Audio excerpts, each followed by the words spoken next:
오늘 11월 마지막 주 일부 예배에 오셔서 함께 예배드리는 여러분들에게 하나님의 크신 은혜가 충만하시길 소망합니다.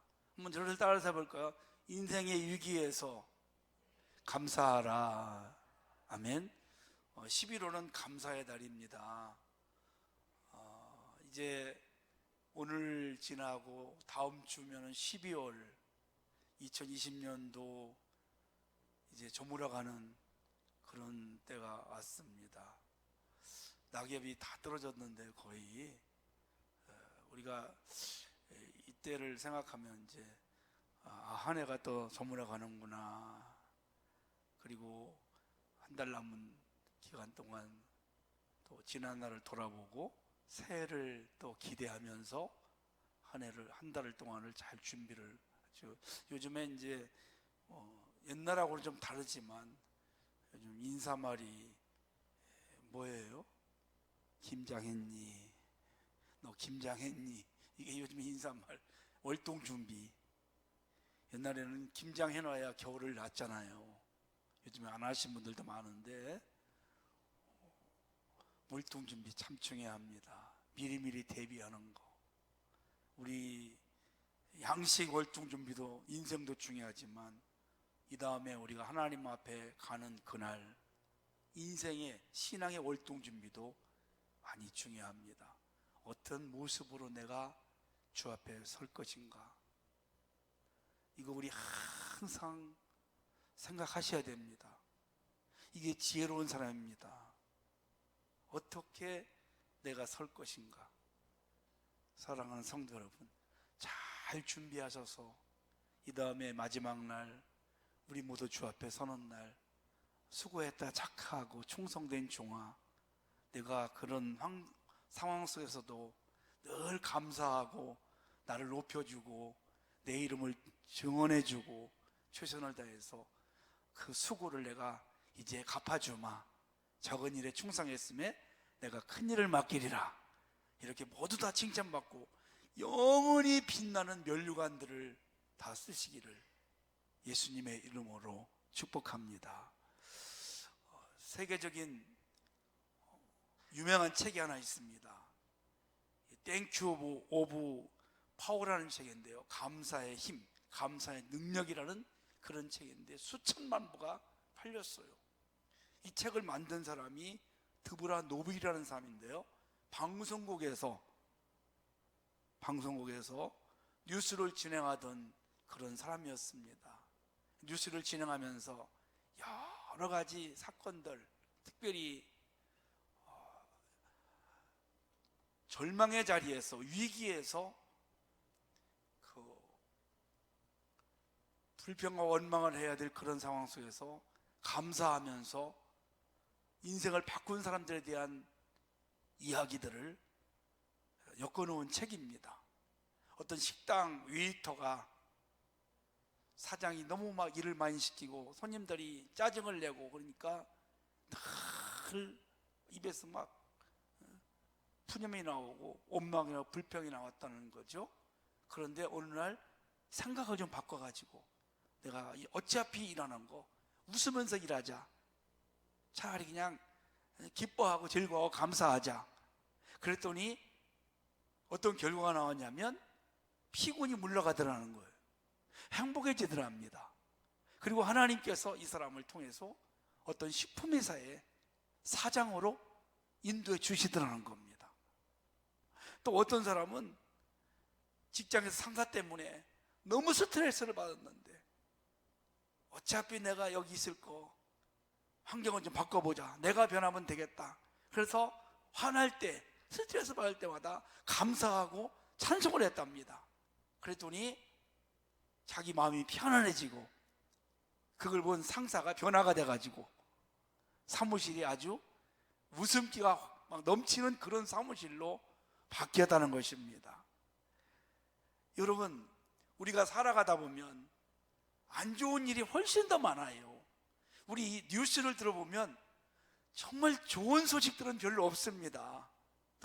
늘 안 좋은 그런 뉴스를 많이 들어요.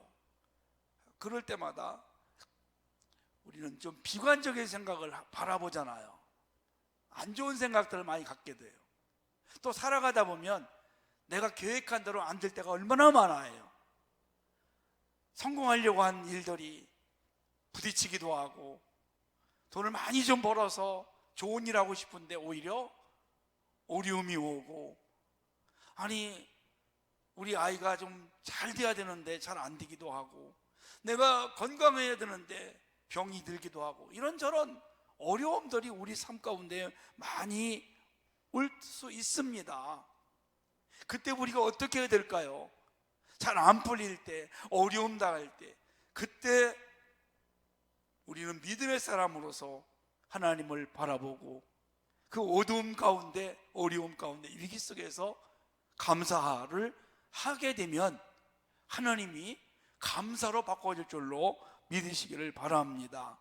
제가 어떤 사람을 하나 소개하고 싶은데요, 정말 위대한 사람 중에 하나예요. 아프리카에서 흑인 인권운동을 하는 정치가였습니다. 그 나라는 흑인들이요 8, 90%인데 이 투표권이 없어요. 백인들이 다 모든 걸 좌지우지하는 거예요. 식민지로 살아가니까. 세상에 투표권이 없는 게 이게 온전한 게 아니지 않습니까? 그래서 흑인들은 아무것도 못해요.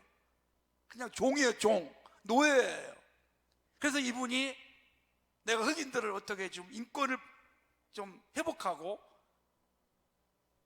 좀 평등한 사회를 좀 만들어야 되겠다, 이런 운동을 하다가 어떻게 억울하게 감옥을 가게 됐어요. 몇 년 사느냐? 종신형. 죽을 때까지 감옥에 사는 거예요. 그때가 나이가 40세쯤 됐어요. 얼마나 여러분 억울합니까? 그 감옥에 들어갔을 때 이분이 너무 힘들었어요. 두 다리를 쭉 필 만큼 방이 작았어요. 간신히 그냥 두 다리 쭉 펼 만큼 방이 작고, 화장실이 어디 있어요? 찌그러진 양동이 하나, 밖에서 하나 갖다가 줬다는 겁니다. 그뿐이 아니라 면회와 편지는 6개월에 한 번 정도만 허락되었고, 간수들은 껄핏하면, 그들이 기분 나쁘면 이분을 데려다가 고문하고 폭행하고 폭언하고 막 그랬다는 겁니다. 그리고 감옥에 들어가서 자기 아내와 아들이 살던 집을 빼앗기고 변두리로 쫓겨났답니다.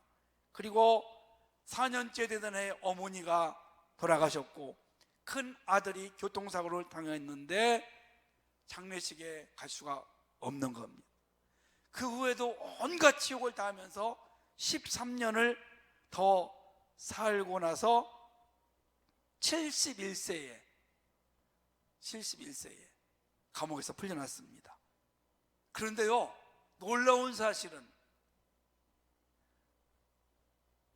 71세에 감옥에서 그 모진 고문을 받고 고생을 많이 했는데 얼마나 건강한지 너무 다 놀랬다는 겁니다. 그래서 기자가 그날 찾아와서 당신 어떻게 이렇게 건강합니까? 그랬더니 이렇게 고백을 하더라 합니다. 저는 교도소에서 항상 하나님께 감사했습니다. 하늘을 보고 감사하고, 땅을 보고 감사하고, 물을 마실 때도 감사하고, 밥을 먹을 때도 감사하고, 강제 노동을 시켜도 감사하고, 모든 것이 다 감사했습니다. 이렇게 감사했더니 건강을 지킬 수가 있었습니다. 제게 있어 교도소는 저주의 장수가 아니라 성숙의 장수였습니다. 그리고 그가 추록을 해서 남아공 최초의 흑인 대통령이 되었습니다. 그리고 1993년 노벨 평화상을 타게 되었습니다. 그뿐이 아닙니다. 그를 감옥에 집어넣고 모함했던, 폭행했던 수많은 사람들을 다 용서해 주었습니다. 95세에 세상을 떠날 때 세계 언론은 그를 가리켜서 인간의 품격을 한 계단 올려놓은 사람이라고 존경을 모두가 다 했습니다. 이 사람이 누굽니까? 넬슨 만델라라는 사람입니다. 성도 여러분, 어떤 상황에서도 우리가 하나님 앞에 감사하고 기쁨으로 살아가면 하나님은 불행한 사람들을 행복한 사람으로 만들고 절망의 사람을 희망의 사람으로 만들고 하나님의 은혜가 축복으로 날마다 넘쳐날 줄로 믿으시기를 바랍니다. 오늘도 우리가 읽은 이 본문 전체 다 읽어야 되는데 앞에부터 제가 간단하게 소개를 드립니다. 그냥 자, 오늘 본문의 주인공은 유다의 4대 왕이었던 여호사밧 왕입니다. 그런데 이 사람이 큰 위기를 맞이해요. 어느 날 주변에 모압과 암몬과 마온의 수많은 연합군이 유다를 쳐들어왔습니다. 그래서 이렇게 그가 고백해요. 내가 저들을 대적할 능력도 없고 어찌할 수가 없어서 오직 주만 바라봅니다. 아멘? 기억나시죠? 오직 주만 바라봅니다. 주님만 바라봅니다. 그 유다의 힘으로는 저들을 싸워 이길 수가 없는 거예요. 그래서 금식하며 백성들과 함께 하나님 앞에 기도를 합니다. 기도했을 때 하나님께서 야시엘이라는 레위 사람을 통해서 응답을 주시는데 우리가 오늘 읽은 본문의 말씀이에요. 20절 하반절에 보니까 너희는 너희 하나님 여호와를 신뢰하라. 그리하면 견고히 서리라. 그의 선지자들을 신뢰하라. 그리하면 형통하리라. 이렇게 말합니다. 두려워하지 말고 하나님을 신뢰하라는 겁니다. 그러면 견고히 서리라. 하나님만 믿으라. 걱정하지 마라. 이런 뜻을 가지고 있습니다. 그래서 여호사밧 왕은 하나님의 그 말씀을 그대로 믿었어요. 그리고 나서 하나님께서 방법을 알려주시는 거예요. 그냥 싸우는 게 아닙니다. 찬양대를 앞세워서 가운을 입고 그리고 찬양을 부르면서 군대 앞에 나가게 했어요. 참 이상한 방법입니다. 칼을 들고 활을 들고 창을 들고 앞장을 서서 나가 싸워야 되는데 그 군대 앞에다가 찬양대를 세워서 찬양을 부르게. 어떤 찬양일까요? 하나님께 감사하세. 아멘. 하나님을 감사하는 그런 찬양을 부르게 하고 나가는 겁니다. 그때 여러분 어떻게 되었을까요? 그들은 싸우지도 않고 자기들끼리 싸우게 됐어요. 한 사람도 살아나는 사람이 없이 다 그들이 송장이 됐어요. 아멘. 이게 하나님이 하시는 일입니다. 사람이 하는 일과 다르다는 거죠. 하나님. 그래서 우리가 늘 감사하고 절망 중에도 우리는 낙심하지 말고 기도하고 찬양할 때 하나님은 이렇게 놀라운 역사를 이룰 줄로 믿습니다. 우리가 신약 성경에도 보면 바울과 실라라는 사람이 예수님을 전하다가 한 귀신 들린 여자를 고쳐줘요. 그 일로 인해서 귀신 들린 여자로 인해 돈을 벌던 주인이 고발하고 매를 때려서 그래서 감옥에 갇힙니다. 너무 억울합니다. 그런데 그 절망의 상황에서 밤중에 둘이 막 찬양하고 기도합니다. 그때 어떤 역사가 일어났어요? 손에 묶였던 수갑이 풀어지고 발에 채였던 착고가 풀어지고 옥문이 싹 열리고 그런 역사가 일어나게 됩니다. 아멘? 자, 우리가 지난주에도 감사에 대한 말씀을 나누었지만 감사에는 세 종류가 있다고 그래요. 첫째는 만약의 감사가 있습니다. 만약의 감사. 이건 조건적인 감사다. 하나님, 나에게 이렇게 해주시면 제가 감사하겠습니다. 하나님, 내 사업을 크게 번성시켜 주시면, 하나님, 우리 아이가 잘 이번에 대학에 가면, 이런 저런 어떤 조건을 걸고 그게 이루어지면 감사하는 사람이 있다는 것입니다. 기독교인 70%가 이런 기도를 드린다고 그래요. 두 번째는 때문에 감사가 있습니다. 하나님, 이렇게 해 주셔서, 이렇게 해 주셨기 때문에 감사합니다. 건강 주셨기 때문에 감사합니다. 사업이 잘 되게 해주셨기 때문에 감사합니다. 때문에 감사. 건강 주셔서 감사합니다. 우리 가정에 평안함을 주셨기 때문에 감사합니다. 20%의 성도가 이 기도를 한다는 것입니다. 그래도 괜찮은 거죠? 그래도 괜찮은 거예요, 여러분. 세 번째, 진짜 감사가 있습니다. 그럼에도 불구하고 감사합니다. 한번 저를 따라서 해볼까요? 그럼에도 불구하고 감사합니다. 아멘. 내게 불행이 오고, 내게 위기가 오고, 내가 정말 어려움을 당하고, 말로 표현할 수 없는 위기가 찾아왔습니다. 에도 불구하고 나는 언제나 감사합니다. 아멘. 이게 진짜 감사합니다. 10% 진짜 감사. 우리 다니엘 여러분 보세요.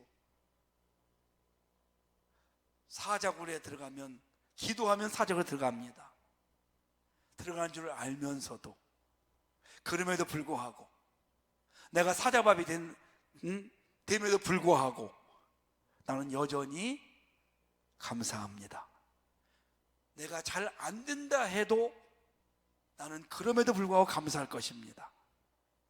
우리 이런 감사가 있기를 주님의 이름으로 간절히 축복합니다. 자, 오늘 여호사밧 왕 군대가 언제 기적을 일으켰어요? 22절 말씀 다시 한번 보겠습니다.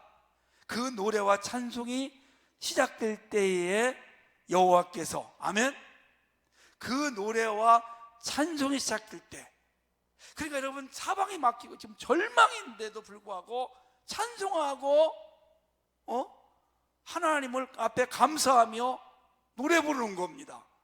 어떻게 노래가 나올 수가 있겠어요, 성도 여러분? 원망과 불평이 나와야 되는 겁니다.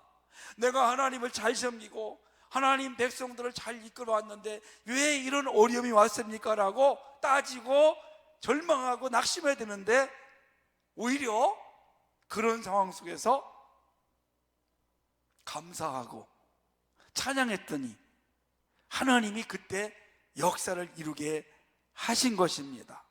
그래서 언제 그랬느냐? 그 노래와 찬송이 시작될 때, 감사 찬송을 했을 때 이런 하나님의 놀라운 역사가 이제 일어나게 된 것입니다. 영국 옥스퍼드 대학에 유학 온 미국의 두 학생이 있었습니다. 둘 다 머리가 너무 좋고 똑똑해요. 그런데 한 사람은 늘 비관적이었다. 왜 나라가 이러냐? 대통령이 왜 저러냐? 왜 이렇게 교수님이 이렇게 하느냐? 늘 비관적이었다. 이 사람은 인생을 자살로 마쳤다고 그래요. 그런데 그 한 친구는 늘 긍정적이고 감사했대. 가정 형편이 너무나 가난했대.